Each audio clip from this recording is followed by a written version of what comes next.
le Bénin. C'est un pays auquel je suis attaché de manière très particulière puisque mes parents en sont originaires. Donc forcément, j'avais envie d'aller regarder de plus près des artistes béninois. En faisant mes recherches, je suis tombé sur cette œuvre, Yalode d'Ishola Akpo. Je reviendrai un peu plus tard dans la vidéo sur l'artiste, sur sa manière de travailler et sur ce que j'ai découvert en cherchant autour de lui. Mais d'abord, j'ai envie de faire ce que j'aime le plus. Regarder l'œuvre, juste la regarder, voir ce qu'elle me dit avant de savoir tout le reste.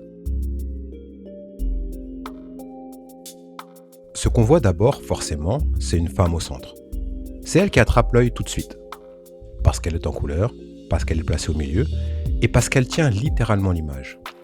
Et déjà, rien qu'avec ça, on sent qu'on n'est pas face à un portrait ordinaire. Elle n'est pas simplement au centre de la composition. Elle semble porter quelque chose. Il y a dans sa présence une forme d'autorité calme.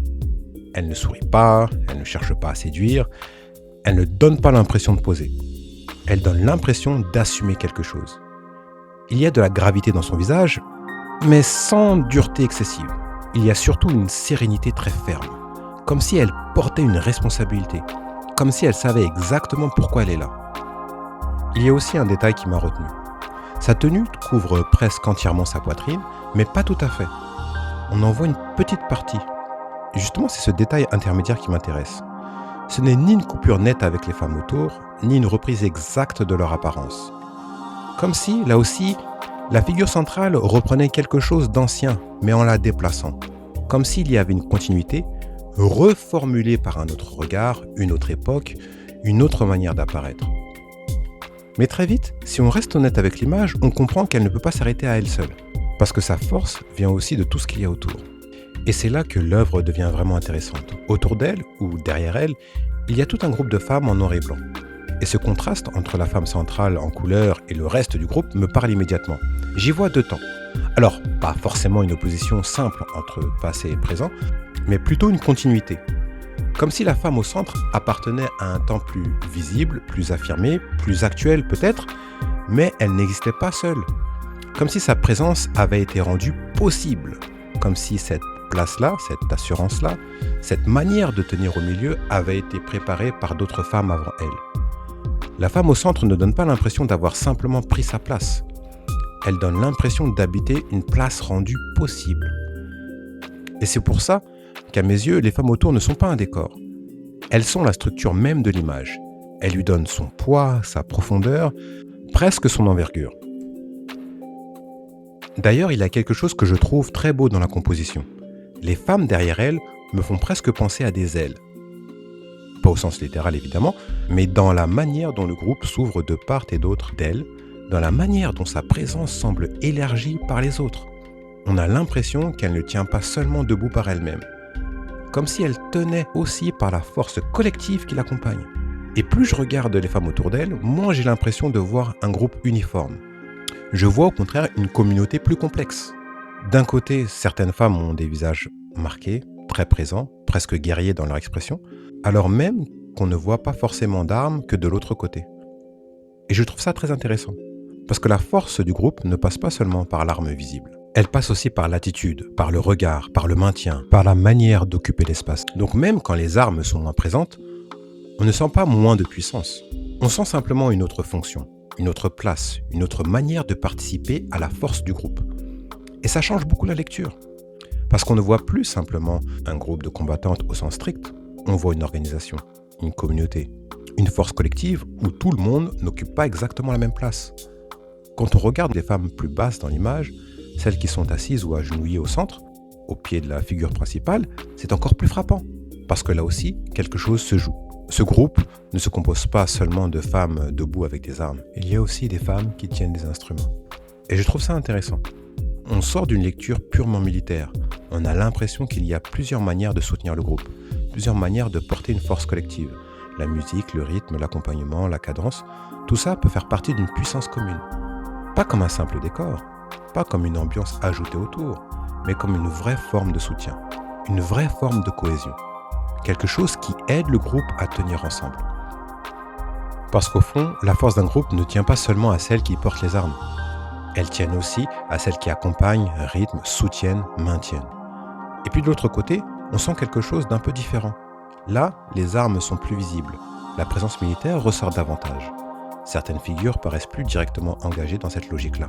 Mais là encore, ce qui me frappe, ce n'est pas seulement l'armement, c'est la cohésion. C'est cette impression que chacune a sa place, que chacune a un rôle, que personne n'est là au hasard. Et puis il y a les regards. Tous les regards ne vont pas dans la même direction.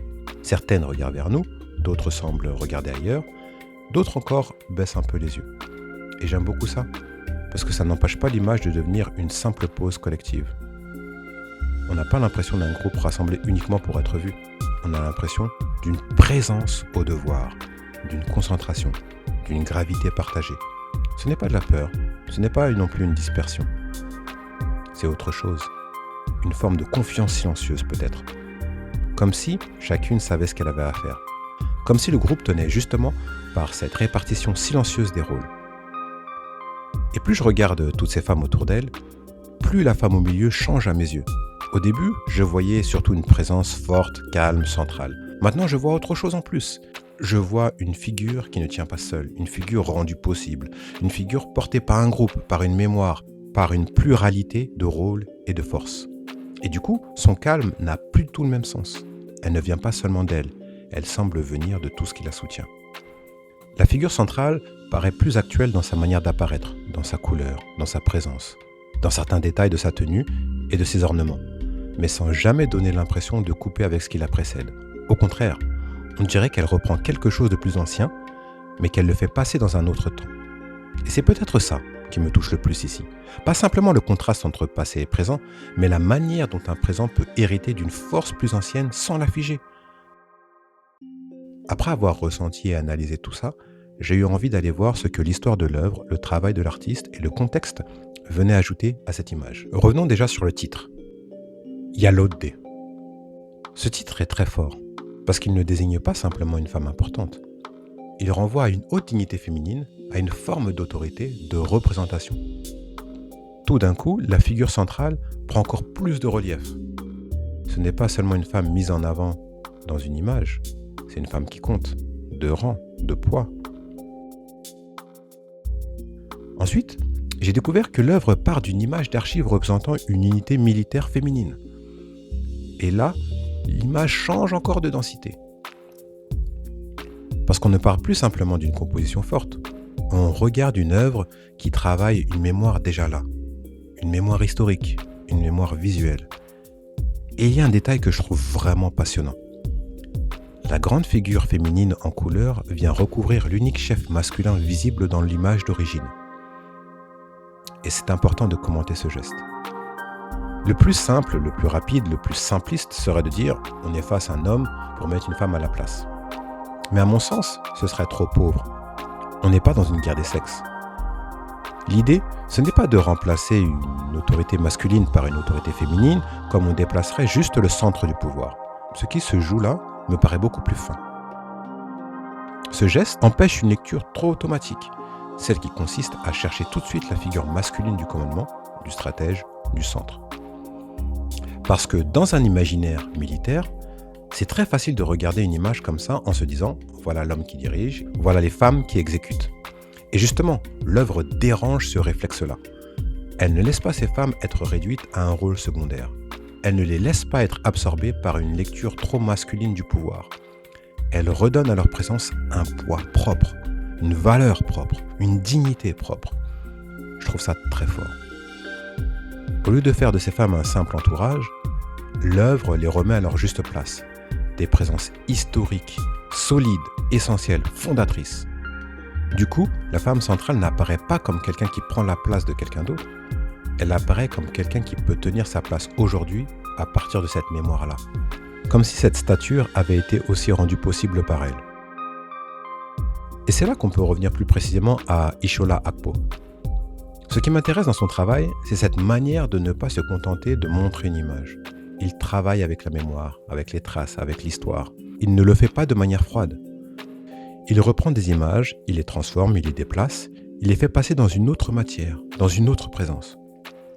Et ça, dans cette œuvre, on le sent très bien. Parce qu'on n'est pas simplement face à une archive retravaillée. On est dans une mémoire refaite, presque retissée. Et quand on voit les images d'Ishola Akpo au travail, devant la machine, c'est encore plus parlant. Parce que tout d'un coup, on comprend que cette œuvre n'est pas seulement forte dans ce qu'elle montre, elle l'est aussi dans la manière dont elle est fabriquée. Une archive devient textile, une mémoire devient matière, une image devient presque une surface habitée, construite, tissée à grande échelle. Et cette photo de l'artiste devant la machine, je la trouve précieuse pour ça. Elle rappelle que l'œuvre ne sort pas juste d'une idée. Elle passe par un geste, par une technique, par une fabrication. Et on n'est pas simplement dans le symbole, on est aussi dans le travail concret de l'image. Et ça donne encore plus de force à ce qu'on voit. Et puis il y a Venise. Et ça, il ne faut pas le minimiser. Parce qu'on ne parle pas ici de n'importe quelle exposition. On parle de la Biennale de Venise, l'un des rendez-vous les plus visibles et les plus symboliques de l'art contemporain international. Et dans ce cas précis, il s'agissait en plus du premier pavillon du Bénin sous un titre fort, Everything Precious is Fragile. Et je trouve que ce titre éclaire très bien l'œuvre. Parce qu'il parle de fragilité, mais pas d'une fragilité faible ou décorative. Il parle d'une fragilité précieuse, de quelque chose qu'il faut tenir, protéger, transmettre. Et dans Yalode, on retrouve justement ça, une force qui n'a rien de brutalement triomphant, une dignité tenue, une mémoire portée, une présence qui semble à la fois solide et vulnérable. Du coup, l'œuvre ne se contente pas d'être montrée à Venise, elle contribue vraiment à la logique du pavillon. Elle apporte à cette idée de fragilité une forme très particulière, une fragilité qui passe par l'histoire, par la transmission, par les femmes, parce qu'il faut préserver sans figer. Donc il y a quelque chose de très fort dans le fait que cette œuvre-là, portée par une mémoire béninoise, par une histoire de femme, par une réflexion sur la transmission et la dignité, soit montrée dans un espace comme celui-là. Et puis il y a sa présence physique, parce que Yalode, ce n'est pas une petite image, c'est une œuvre monumentale de 4,5 mètres sur 7. Et ça change tout. En photo, on voit surtout la composition. Mais quand on sait sa taille, on comprend qu'elle n'a pas été pensée pour être simplement regardée comme une reproduction. Elle a été pensée pour occuper l'espace, pour tenir un mur, pour faire face au regard à grande échelle. Et quand on relie ça aux images de l'atelier, à la machine, au travail du textile, puis à son arrivée à Venise, on voit beaucoup mieux le trajet complet de l'œuvre. Ce n'est pas seulement une image intéressante, c'est une œuvre qui prend position. Une œuvre qui affirme une présence. Au fond, ce que j'aime dans Yalode, c'est qu'elle ne simplifie rien. Elle ne remplace pas une image par une autre. Elle déplace le regard. Elle déplace la lecture. Elle l'oblige à regarder autrement. À se demander où se trouve vraiment la force dans l'image. Où se trouve l'héritage, la continuité, la dignité. Et c'est exactement ce que j'aime quand une œuvre commence vraiment à parler.